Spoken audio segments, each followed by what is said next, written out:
of the Central Florida Facilitators. I can say that word. If I practice and get rid of that nervous energy. There we go. Toastmaster Club in Longwood. Mike just won the humorous speech contest, so he thought now would be a good time to try speaking to a group outside the friendly confines of his club and practice his speech at the same time. Please help me welcome Toastmaster Mike Judy.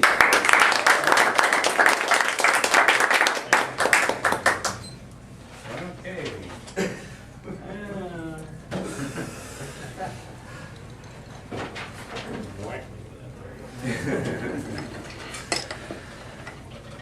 It's been around as long as the human race. Wherever you find a wild animal, you will also find someone there to feed it, poke it, scare it, chase it, catch it, sometimes even ride it. For most of us, this urge first grabs us when we're little kids. Usually starts with a family pet. You guys know what I'm talking about, but don't pretend that you haven't done it. You pull on Sparky's tail a little bit, or if Sparky was a big dog, maybe you used your blankie and you tried to ride him like a horse. You probably also rang the doorbell repeatedly to make him bark. Stuck Christmas bows on him on Christmas morning. You chased him with the vacuum cleaner. And my personal favorite, you wiped peanut butter on the roof of his mouth. Oh. Who's done the peanut butter trick? Be honest. All right, 3 of you. All right, so I'm not alone here. But pretty soon you discover the family cat. And messing with Mr. Peepers is much more fun. You sprinkle a little water on him, you make him chase that laser pointer all around the house. Maybe one day, just to see what would happen, you trimmed his whiskers, just a little bit.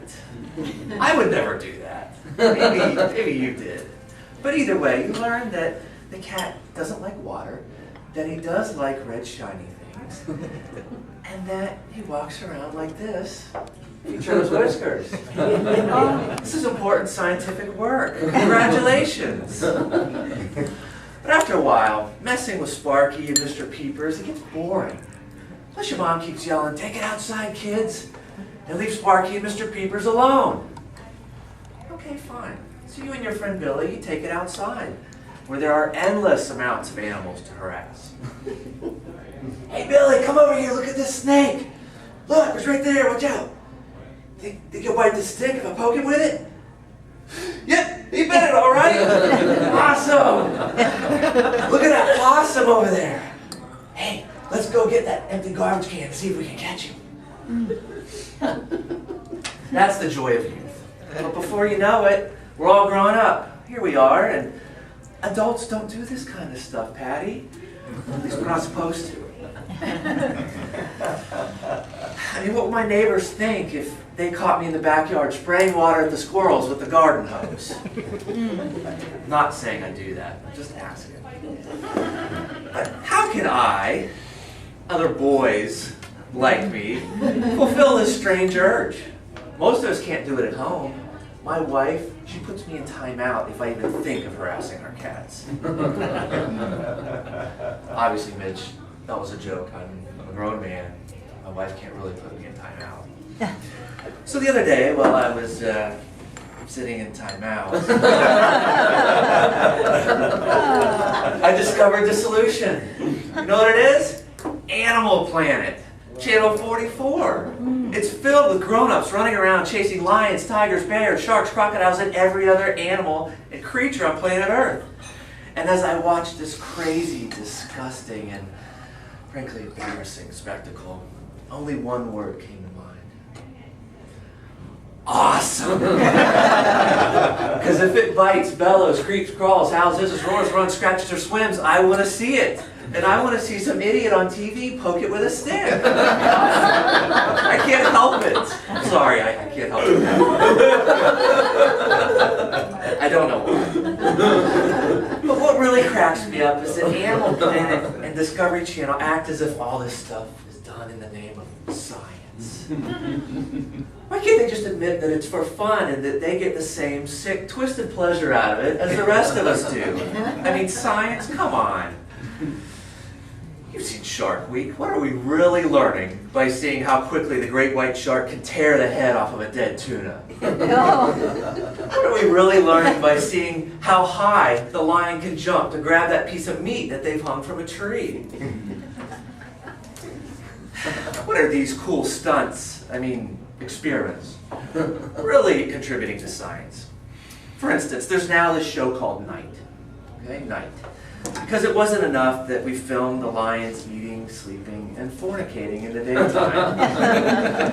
We now need to invade their privacy with camera crews using night vision. And in the latest episode, these guys are out in the Sea of Cortez filming these 8-foot man-eating Humboldt squid. Have any of you seen this? Anybody seen this? Okay.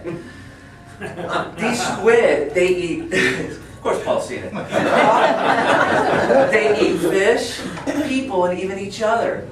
The host and his guide are pulling one up on a fishing line, and they just want to point out its deadly tentacles and teeth. Well, the squid is all flummoxed, and he's freaking out.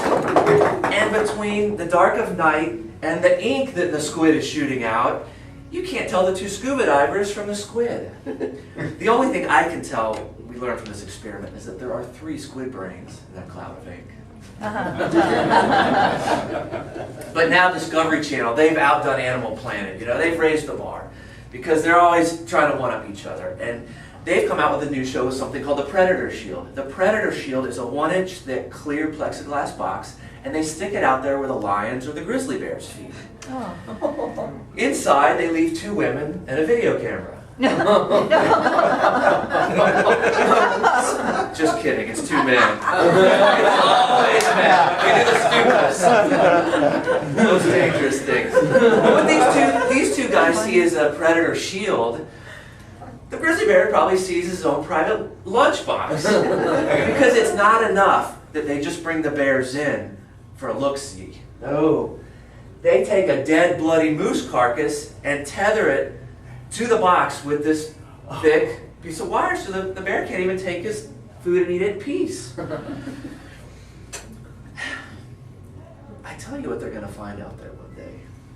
Next to that moose carcass, they're going to find an idiot carcass. And only one word comes to mind when I think of the horror of a grizzly bear tearing into one of these poor guys.